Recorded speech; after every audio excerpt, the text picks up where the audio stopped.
Hello, and welcome to the Campus Technology Insider Podcast. I'm Rhea Kelly, Editor-in-Chief of Campus Technology, and your host. The United States Department of Education recently released a new report called Designing for Education with Artificial Intelligence, an Essential Guide for Developers. The guide seeks to inform EdTech developers as they create AI products and services for use in education, and help them work toward AI safety, security, and trust. For this episode of the podcast, I spoke with Kevin Johnstun, Education Program Specialist in ED's Office of Educational Technology, about the ins and outs of the report and what it means for education institutions. Here's our chat. Hi, Kevin. Welcome to the podcast. Thanks for having me. So to start off, I thought the best thing to do would be to have you introduce yourself and your role at the Department of Education. Yeah, happy to. So I'm Kevin Johnstun. I have been with the department for about 5 years, and I work in our Office of Educational Technology, which is kind of a cool shop in the department because we get to write reports about the future of teaching and learning. And so right now, I am co-leading our AI team, which means I get to spend all day, every day, reading and writing about AI, which is a lot of fun. Yeah, I actually feel like I also spend all day reading and writing about AI. So the ED recently came out with a report called Designing for Education with Artificial Intelligence. Could you provide kind of a top-level overview of the guide, kind of what it's all about, what it's for, anything like that? Yeah, very happy to. So we're very excited about this report. We think it really speaks to a core constituency and a core issue right now, which is obviously a lot of people are really excited about AI. And they're trying to figure out how they can use it to improve their products. They're trying to figure out how they can use it to enhance education opportunity, right? And so we're obviously picking up on that, and we wanted to write a report that would help guide developers in what does it mean to channel that excitement into responsible innovation, into ed tech products that are, embody the values that we have in an education system, and still use this cutting edge technology. When we envisioned our kind of core audience here, we were really thinking about people who were managing product development teams. So that could be the CEO of a small business who has like one product that they're trying to bring to market, or it could be a product manager in a much larger firm who's working with a development team. We really wanted to write in a way that they could like see the recommendations and see them as kind of the big rocks that they needed to build into their design and development process and help their team kind of conceptualize around that. I know that a few years ago, the Department of Education had a first report that was sort of an overview of all things AI in education. So how does this build on that guide? Yeah, thanks for asking. I mean, so that report, it was so funny. It came out in May of 2023, and people were like, "Whoa, this is so timely. How did the department come up with this so quickly?" And the answer is we started about 4 years earlier. And so the department had been tracking AI in education, for a long time. And we had been, thinking about it and writing about it.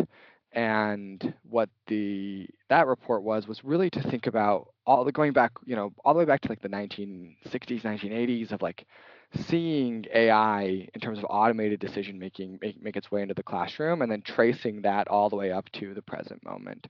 Had several kind of core recommendations. And so what this is kind of saying like, hey, we had that, and it's like traces all this history and helps people really situate themselves.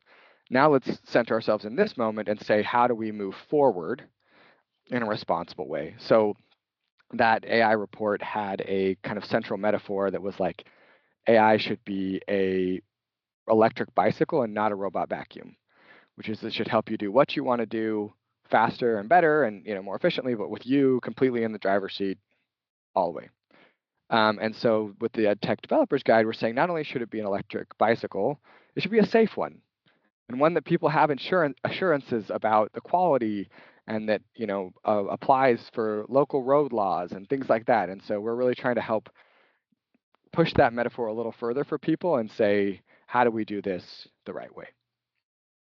It strikes me that that first report, I mean, that you started it before the big explosion in generative AI. What was it like for that to throw a wrench into everything you were thinking and writing about? Well, I mean, if you understand, I mean, I think it helped us to situate the explosion in a trajectory, right? So it was like we had been tracking and seeing the ways in which, branching had given way to kind of deep learning. And we were like, okay, so we were tracking that kind of thing. And then, LLMs are in a similar kind of family. And we were like, could see the ways in which one thing had led to another. But it also, I think, helped us to help the community think outside of just LLMs because they were not the only technology that has seen tremendous progress in the last several years. And we knew that because we had been tracking the family of technologies that exist under AI. Yeah, that's super interesting. So, the new report, one of the things that comes through really strongly is an emphasis on a shared responsibility for building trust in AI tools. So, can you talk more about the key issues there? Yeah, so I think it's really important to think about an ed tech tool as entering an ecosystem. That is, it's not just about kind of dropping it into a classroom, but those classrooms are supported by a whole bunch of figures, including educators, but also district administrators and state folks and even federal folks. And so what we wanted to say was ultimately, there's a shared responsibility amongst all of those members in the ecosystem to make sure that this, at the end of the day, delivers a great service to kids or to learners in the higher ed setting. And so we really wanted to push developers thinking on like, what are my responsibilities and what are the responsibilities that I share? And in cases where I share those responsibilities, how am I supporting people in executing on those responsibilities? So one of the things is like, are you building AI literacy among the people who you're working with? Because this might be, even though it's not new to you, if you're an experienced or ML developer, it's going to be new to them. So how are you helping them understand? How are you helping them make informed decisions in the process of approaching the implementation of a AI technology? Could you maybe walk through the main recommendations for developers, sort of at a high level? Yeah, happy to. So in the report, we have this kind of like circles thing. It's going to be hard to describe on podcast, but this is a good reason for why you should go look at the report so you can see the circles. But it has a series of overlapping circles, and on the first one it says like ultimately these have to be designed for education. As we know, AI is a broad use technology. In fact, it may be one of the most broad use technologies.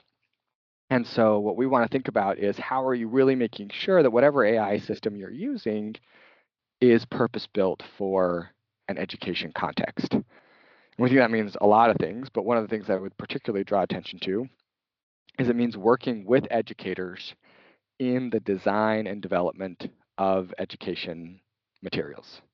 So these things that like the platforms have to be able to integrate into classrooms. Educators are still gonna ride their e-bike, right? They're still gonna be in charge. So we've got to work with them to make sure that it can work and that it's built for the right kind of classroom environment. And then also we really wanted to make sure that people knew and were grounded in the literature around modern learning principles. That this is not something that we're just expecting AI systems to drop knowledge into learners' heads, but that learning is socially situated, that it's context driven, that it's best when it's authentic, when you have opportunities for low stakes formative assessment, all that kind of stuff. And so we really wanted to make sure that we were saying, hey, if you're a new entrant, especially, take some time, familiarize yourself with the education literature so that you can build that into your tool rather than just doing what's perhaps the most convenient thing with the set of technologies. Then in the middle, there's kind of these three overlapping pieces that we think are kind of the core of how you actually get to earning trust. And that's providing evidence. So that's both the evidence of why you think this is going to work, what pilot studies or other studies are you drawing on to say this is the right way to go? But then also that you have a plan for how you're going to build evidence as you move along. And how are you going to help people know that this product is in fact improving learning experiences, and for whom and under what conditions is it doing that? And then there's the safety and security piece, which I think is just absolutely crucial for developers to understand. And this is evolving. We understand that it's evolving. As new tools emerge, they have different vulnerabilities. And so it's really important that developers, obviously stay on top of those, and that they're building in products that we know are going, and they have assurances for folks that they know that these products are going to be safe and reliable, and they're not going to have vulnerabilities both for the larger infrastructure, but also kind of in terms of like toxic outputs from things like that. And then there's the third one, which is advancing and protecting civil rights. So anyone who's followed the history of AI, knows that absolutely they can be programmed with algorithmic bias in them. And we have to make sure that we're clear that civil rights laws absolutely apply to education settings, and that people are thinking about that front and center. I think it's important here to offer that we're not offering any new rules here. This is simply kind of helping people think about some of the things that already exist, and helping them kind of start that process of what does this mean. But absolutely, it's crucial that we protect civil rights and that we advance equity with these tools. And then at the end of this process, so once you've designed for education, you do the middle three things, we think you have a chance to really be transparent about what you've done and to ultimately earn trust in doing that. And so working closely with your stakeholders so that they can know what it is that's going to happen, and they can know why how their interests were secured. And then ultimately you can have a kind of trust throughout the ecosystem. What do you think the state of the industry is in terms of meeting all those recommendations? Are companies making progress toward AI trust, or do you feel like they have a long way to go? So I think the industry is changing. So it's hard to answer this question in terms of like, what is the state of the industry? Because we're seeing a lot of new entrants into the ed tech space with kind of this generative AI moment. And so it's hard to know for sure exactly what it is, but we are seeing examples of folks who are, putting out things that are showing the ways in which they're trying to be transparent about what they're doing and how they're building in safety and other kinds of considerations such as evidence. But yeah, I think right now it's really big in the K-12 space. We have outside data that we didn't produce that indicates that the average district is using over 1,000 different ed tech tools. And so it's a lot of different actors, and it's hard to kind of figure out exactly where they're all at.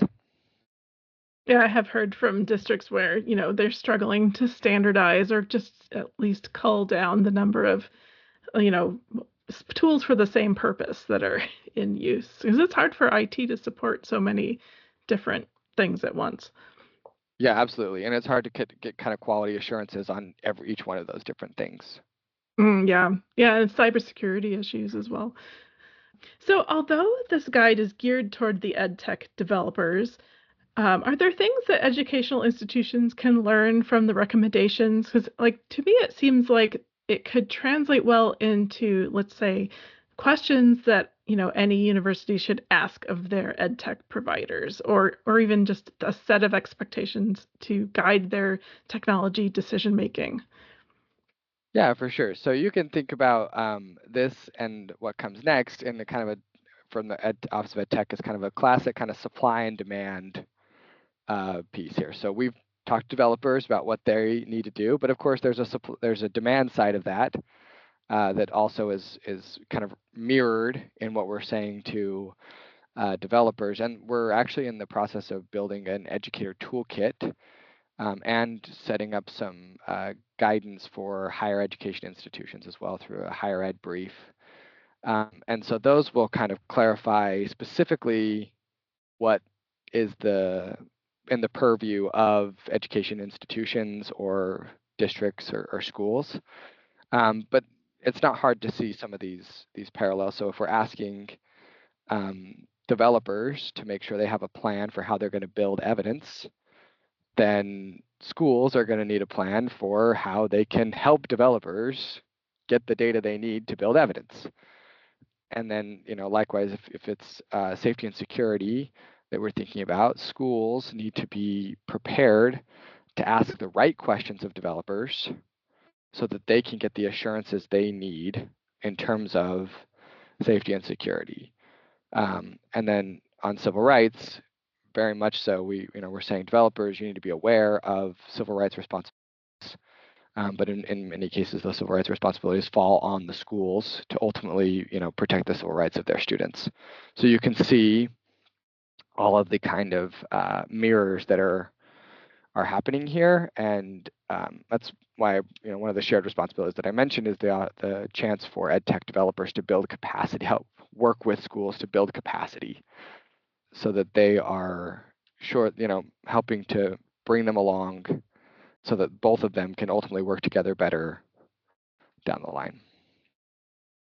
What are some next steps for your department? I mean, I'm kind of wondering what your approach is in terms of updating these reports. Is there a timeline? Because the technology changes, it seems like by the second. So what are you guys looking at doing to keep up? Yeah, so I think we have a couple of things. So one, in this particular report, we've tried to write at just a high enough level that we're not getting undercut by the next, model release. And so, the things like safety and evidence, they apply no matter what kind of model you're using. Some of the stuff we have tried to speak to what we're seeing in terms of trends in the ecosystem, and so that's like a place where we would, we might need to be thinking about how to update on those trends. And then I think one of the biggest things is we want to take this show on the road. Like, we want to get to places where we can talk with developers and use the framework that we have in place to hear from them, to decide what it is that they, need. And then we can continue to release, either addendums or, companion resources or things like that. But it's really important for us, and even more important is that we get in spaces where we have both developers and institution side folks together. And then we can hear from both of them together. And that really is a powerful mix for us in terms of being able to provide technical assistance and resources that meet the needs of the field. So if you are a developer or an institution folk, and you want to hear from us or want to work with us, like, we're all for it. That's one of our main responsibilities in this office, is to do technical assistance and to reach out and help convene folks and bring them together. And so over the next several months, that's going to be, a big part of the rollout of this guide, is getting in spaces where we can do that. Yeah, I would love to see some events, out there at different universities to have both sides come together and talk about these important issues. Yeah, for sure. So you mentioned a couple of new resources that are coming down, on the horizon, including a guide for higher ed. Can you give me any more of a sneak preview on those, or when what the timeline might be for those? Yeah, I mean, I think one of the things that's really exciting about these resources, and this is something that OHE does with many of its resources, in fact, we did it with the developer's guide too, is we gathered extensive input from the community in order to inform our recommendations. So with the developer's guide, we held a public listening session with over 200 developers on the line. We met with small groups of developers of all kinds of sizes, from small businesses to people who are working in research or institution, like kind of higher ed settings, and really tried to get them engaged in helping us understand where they were headed and what they were doing. And what's exciting about the guide that's coming is we've done the same kind of thing for higher ed specific. So we had roundtables with about 40 different institutions, leaders from centers of teaching and learning, from faculty representatives, from union leaders, to come together and inform that. And then we had a very interesting event where we actually were convened at the White House with about 10 university presidents and representatives from another 30 institutions, as well as major nonprofits in the higher ed sector. And so all of that input is being taken and put into that brief, as well as a ton of literature scans. So looking at what does the academic literature say about what is most effective, what are some real opportunities. And so obviously we're still in the process of working through it and clearing it, but I'm very excited for the input that went into it, and I'm hoping that it will reflect that back to the field and move the conversation forward. That's exciting. I can't wait to see that, the fruits of all of that labor. Yeah, it'll be great. Thank you for joining us. I'm Rhea Kelly, and this was the Campus Technology Insider Podcast. You can find us on all the major podcast platforms or visit us online at campustechnology.com/podcast. Let us know what you think of this episode and what you'd like to hear in the future. Until next time.